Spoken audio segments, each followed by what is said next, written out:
চলতি বছরের 30 ডিসেম্বর থেকে পর্দা উঠতে যাচ্ছে 2025 বিপিএল এর 11তম আসর। এবারের আসরের নিলাম থেকে প্রতিটা দল তাদের পছন্দের মতো খেলোয়াড় নিয়ে বেশ শক্তিশালী দল গঠন করেছে। এবারের বিপিএলে যেমন রয়েছে বিধ্বংসী ব্যাটসম্যান, ঠিক তেমনি রয়েছে কিছু ভয়ঙ্কর বোলার যারা গতির ঝড় তুলে মাঠে প্রতিপক্ষ দলের ব্যাটসম্যানদের কাঁদিয়ে ছাড়বে। এমন 7 জন বোলার রয়েছে যারা একাই ধ্বংস করে দিতে পারে প্রতিপক্ষের ব্যাটিং লাইন আপ। তো চলুন এক নজরে দেখে নেওয়া যাক সে 7 জন বোলার কারা। 7. Reece Topley, Sylhet strikers.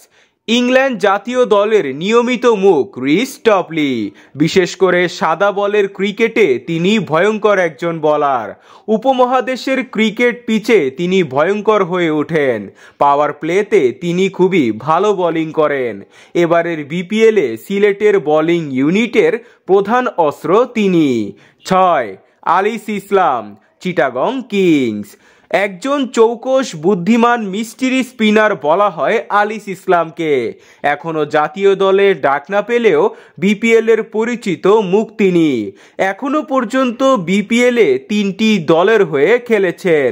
Sylhet, Comilla ও খুলনার জার্সিতে খেললেও এবার তাকে মাঠ মাতাতে দেখা যাবে সাকিব আল হাসানের চিটাগং কিংসে। 5. নাহিদ রানা, রংপুর রাইডার্স। বর্তমান বাংলাদেশের সবচেয়ে গতিশীল বোলার বলা হয় নাহিদ রানাকে। জাতীয় দলে সুযোগ পাওয়ার পরপরই নিজের গতির ঝড়ে অল্প সময়ে উঠে এসেছেন ল্যামলাইটে। এবারের বিপিএলে রংপুরের জার্সিতে গতির ঝড় তুলবেন নাহিদ রানা। 4. রিশাদ হোসেন, ফরচুন বরিশাল। বর্তমান বাংলাদেশ ক্রিকেটে রিশাদ হোসেন এমন একজন লেগ স্পিন বোলার যিনি ব্যাটে ও বলে সমানভাবে পারদর্শী। টি-20 বিশ্বকাপেও নিজের ঝলক দেখিয়েছেন রিশাদ হোসেন।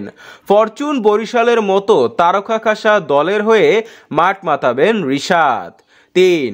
মুস্তাফিজুর রহমান, ঢাকা ক্যাপিটালস। বাংলাদেশের সেরা পেসার ও কাটার মাস্টার বলা হয় মুস্তাফিজুর রহমানকে। তার কাটারের ধারে তিনি যে কোনো ব্যাটসম্যানকে পরাস্ত করে ফেলেন। বিশেষ করে ডেড ওভারগুলোতে খুবই কার্যকারী একজন বোলার মুস্তাফিজ। বিপিএলে ঢাকার সবচেয়ে বড় অস্ত্র মুস্তাফিজুর রহমান। 2. তাসকিন আহমেদ, দুর্বার রাজশাহী। বিপিএলে তাসকিনকে নিয়ে প্রত্যেকটা দলের চাহিদা থাকে, তবে তিনি তার প্রাপ্য দলটা পান না।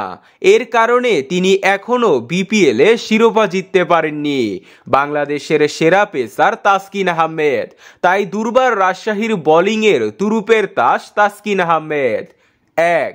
তানজিম হাসান সাকিব, সিলেট স্ট্রাইকার্স। বাংলাদেশের সাদা বলের ক্রিকেটে বেশ কার্যকারী বোলার তানজিম হাসান সাকিব। বিশ্বকাপে তার বোলিংয়ের ধার দেখেছিল গোটা বিশ্ব।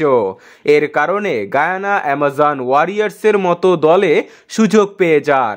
এবারের বিপিএলে সিলেটের ট্রাম্প কার্ড হবেন সাকিব।